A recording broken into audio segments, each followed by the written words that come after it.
UFC 303 is this weekend, and Ian Garry takes on number 11 ranked Michael Venom Page. Obviously, Michael Venom Page 22-2 coming across from Bellator. Finally, the transition was made. I think it should have been made about 3 or 4 years ago, but that's not the point. Obviously, MVP was inactive for a little while, and it's finally been done. Yes, towards the tail end of his career, but he's got the style, he's got the point fighting style that is here to take the UFC by storm. It's something the UFC hasn't really seen. A lot of people are comparing him to Wonderboy. I think it's a very different style to Wonderboy, and we're going to talk about his matchup this weekend against Ian Garry. Now, I have to admit, I have made videos on Ian Garry and his wife and all that in the past, and I've changed my opinion completely on him. I really like Ian Garry. If you guys can hear noise in the background, it's my washing machine. I'm just letting you guys know my washing is in the machine. I got back from a holiday yesterday, so obviously just getting through multiple loads of washing. It's a bit of a pain in the arse. But anyway, let's talk about this. People are saying this is a really bad matchup for Ian Garry. I completely disagree. I think it's a very easy matchup for Ian Garry, and that's going to blow people's minds. I think Ian Garry is going to make it look easy. I like Ian Garry, and I think he's going to make it look easy this weekend, if I'm being 100% honest. Don't sue me. Don't get mad. A lot of people are picking MVP. I think it's like 40%. No, it's like 40% of people are going Ian Garry, around 60, 40, 70, 30 to my MVP. You would look at that. But in all fairness to Ian Garry, he's 7-0 in the UFC with 4 finishes, I believe. Is it 4 or is it 3? It's one of the two. I don't care.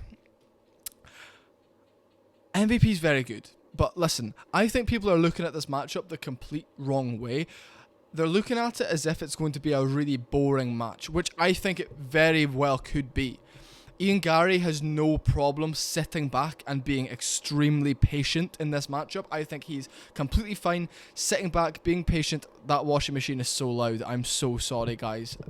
This is what happens when I film in my garage. You know what? This is the only room in the house I can film. Please try and ignore it. I really am sorry. I think Ian Garry is going to go out there and make it look easy. Not exciting. I think he's going to be very smooth sailing with it, and I actually think he's going to catch MVP in round number 2 or 3 and knock him clean out. I think it's going to be a devastating KO for Ian Garry. I'm going to say a left hook to like a right uppercut as MVP bounces in, he gets caught with a left hook, and Garry maybe catches him with an uppercut on the way out, or this type of thing. People are comparing it to the Neil Magny matchup. I don't think it's going to be anything like that. So the ones that are pro Ian Garry are all saying that. I don't agree with that. Leg kicks aren't going to be as easy. MVP's movement is so fluid. He's got that fight style, which is so difficult to replicate in training. Ian Garry needs to focus on himself and just do what he does. I think I would not be surprised if there's a little bit of clinch work, maybe some feints into takedowns, a teep into like a roll, grab him by the cage, double unders, just bully him and then finish him late. Breaking the clinch, uppercut, left hook, knee to the body, break off, head kick, this type of thing. This type of combination is what I would be using against MVP. Holding MVP down, getting him into that spot is the difficult part. But I believe Ian Garry has the skills to do it, and I think he'll be able to be patient enough to deal with MVP. He knows MVP is going to try getting frustrated. MVP at UFC 299 was bouncing and punching. It's what he does. It's what he's known for. Against a high caliber opponent, against someone who game plans, against an up-and-comer with all the confidence in the world, against someone who has world title aspirations, not someone who's been in the game and, could win, could lose. Losing is not an option here for Ian Garry. He's manifesting this. I think he's going to go out there and make it look easy, not exciting. It could be an exciting fight because both guys could be very patient early on. Michael Venom Page is one of the most patient fighters in the world, but he's a calculated killer, so it pays off in the end. The first 6 minutes of a Michael Venom Page fight are normally really fucking boring. The Kevin Holland fight was a snooze fest apart from 2 or 3 big moments in some of the rounds. And Kevin Holland almost choked him out. This is the thing that you need to understand. That washing machine is so loud. I am so sorry, folks. I'm actually really fucking angry that's going off, but I'm going to just push through. MVP 100% can win this fight. However, I don't think he will. I don't think he's got the tools to. I don't think he's very well-rounded, and I know that's a crazy thing to say. His point style of fighting that he's carried over from years, 20 years as a martial artist. He started kickboxing when he was 6, I believe.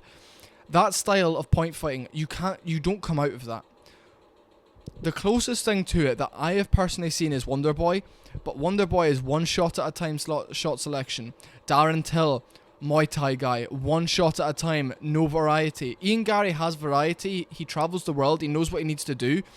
And regardless of what you guys say, I made a video on Ian Garry, and I think it must have been July last year. July 2023 maybe it was May 2023. I made a video. It's called Ian Garry, The Mindset of Growth. The man is so clued in with what he has to do, and that washing machine sounds like a fucking plane taking off. I'm so sorry. This is so embarrassing. This is such a low quality video. I apologize, but I need to get this off my chest. What the fuck? Why is that so loud? Like, what are you fucking washing? Like, it's literally t-shirts. Why is it being like that loud? It's never that loud. Only because I'm filming. I suppose this is what you get from a Woods MMA video, a Finn Woods video. People are thinking this fight is so much closer than it is, in my opinion. MVP is going to do that thing, try getting frustrated, and Ian Garry's going to be patient. And that's all it takes. And it could very well be a snooze fest. I think Ian Garry's going to win 30-27. No problem. Or I'll finish in round 2 or 3. Breaking off of a clinch, a combination. Left, I think I can see a left hook to the dome of Page. Page then, his movement not being as good and his legs kind of crossing as he goes back. I don't think Michael Venom Page is that good. Sparring the guy would be a fucking nightmare. Also, fighting the guy would be so frustrating, you have no idea. I do not think he's that special in MMA. And I also think there are lots of people like him, they just have not been able to make the transition. When Michael Venom Page transitioned, people were put in there that he was meant to knock out, and that's how he's built his brand. Notice how, oh, I'm unique, no one else is like me in this sport. That's a very true fact. No one's movement or anything is like MVP's. That's because they can't transition over. It doesn't work unless you've got a fucking promotion backing you and allowing it to work. Douglas Lima, bunk, bunk, left kick, bang, massive left hook on the break. Someone with a bit of spite, someone with a bit of IQ, someone who is good. Ross Houston is not good. I've trained alongside Ross. I've been in the room when he's training. I don't live there, but he's trained in Scotland a few times, right? He used to train with guys like Paul Craig and stuff up in Glasgow. He's not great. I'm going to get barred. He's not good. He's a part-time fighter. He's a lot of injuries going on. He doesn't really fight anymore at all. That was one of the closest fights ever. An MVP... And I think Houston was 7-0 at the time. MVP was about 19-0 or 19-1, and he barely beat him. MVP is not good, and I don't care what you guys say. The only reason we think MVP is good is because he's so awkward. The reason no one else has transitioned to MMA as a point-style kickboxer is because it's so difficult to do unless you have Bellator backing you and pushing him, and he's a very well-spoken man. I'm not hating on him here. He's a one-trick pony. He's the definition of one thing works, and if it doesn't work, we're in for a really boring night, and if it does work, you have 6 minutes of being boring, then one big flashy moment. A bit like Adesanya versus Paulo Costa. Bunk, wait. Bunk, wait. But obviously that's so impressive due to who Paulo is. And obviously we're still learning about Ian Garry, but I think Ian Garry goes out there and he just does enough. He does enough, or he puts him away, and I think he can put him away, because I think MVP is a very small head for a big, wiry welterweight. He's very difficult to grab hold of. He's not as explosive as people think he is. However, Ian Garry's chin is questionable. Ian Garry does have a very little head. He's not run on complex amino acids. He's run on vegan stuff. So hear me out. I think Ian Garry is put on a bit of size for this fight. He looks bigger. He looks stronger. He's training at shoot to box now. They're very aggressive. He'll be maybe doing something different. I don't know. He's fast. He's snappy. MVP will be dancing around him, but he's not going to get drawn in. He's not going to give a reaction. He can be patient all day because he knows we're in a cage for 15 minutes and all he needs to do is make one big moment happen each round, and he's confident he can do that. I've got Ian Garry making it look so easy against him. Michael Venom Page is a big name that's probably brought a lot of revenue to the UFC and probably does add a lot of value to a card because everyone's interested to see him fight. He's a 36 or 7 year old man with a points fighting karate style who does nothing. He's so boring to watch until that big moment comes. I watched the majority of his fights outside the UFC. They're all shit fights.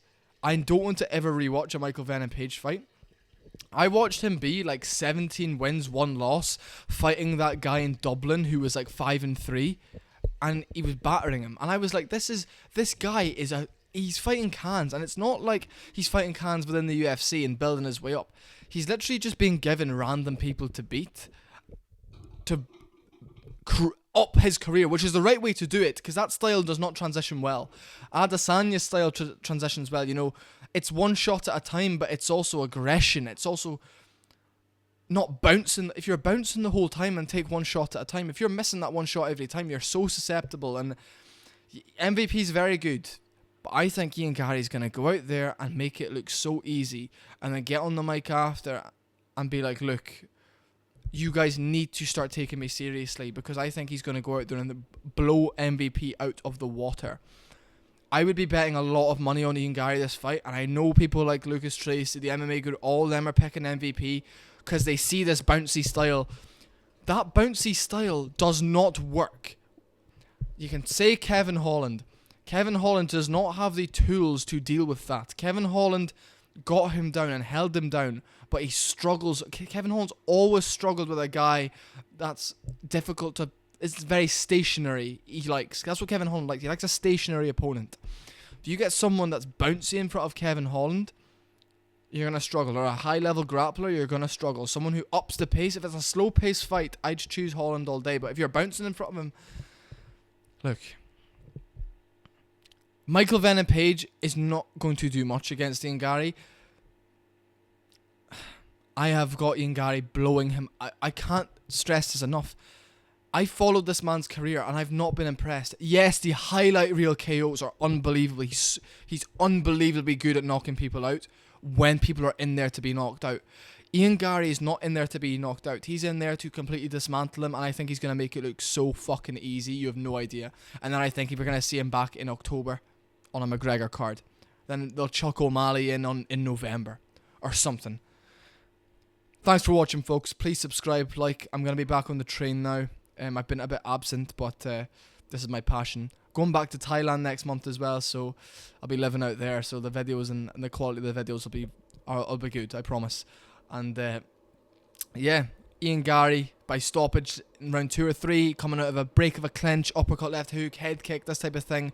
I'm seeing a bit of pressure out of a break of a clinch, just a quick snappy left hook, or 30-27, 30-26. I think he's going to absolutely demolish him, and I also would not be surprised if we see a power double leg, shoot to box style.